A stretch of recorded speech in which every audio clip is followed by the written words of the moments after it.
من بعد ما كان بالونه هيبقى احسن لعيب في مصر واحسن لعيب في الاهلي، ولا ايه يا مروه؟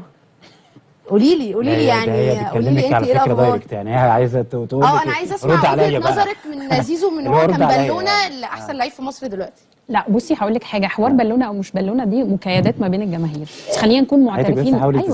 ايوه ماشي انا اسفه. ده طبيعي يعني، خلي بالك عادي. الفكره في ان انت في الاخر من جواكي فنيا عارفه ان احمد سيد زيزو فعلا كان احسن لاعب. يعني انت عمرك ما قللتي من قدرات زيزو كلاعب كره؟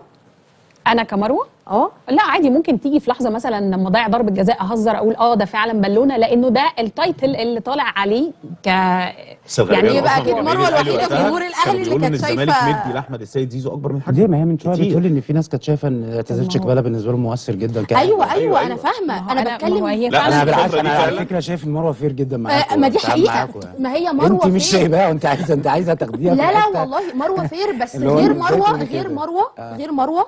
لا انا خليني اكون صريحه معاكي، انا فين معاكي دلوقتي، بس انا برضو ممكن على السوشيال ميديا يبقى في جدالات زي برضو شيفو وبتول وهم قاعدين دلوقتي، هم فير في نقط معينه، بس ممكن يكونوا على السوشيال ميديا في مكايدات بتبقى طبيعيه. اكيد طبيعي. بس انا بكلمك بالعقل، انه فكره انه زيزو بالونه، احنا كنا بنقول عليه بالونه، كنا بنكيد فيه جماهير الزمالك لانه طبعا ده كان احسن يعني لاعب كانت مكايده، ما كانتش اعتراف. بصي مكايده، لكن حرفيا انا كاهلاويه كنت بشوف انه طبعا احمد سيد زيزو لعيب كويس جدا.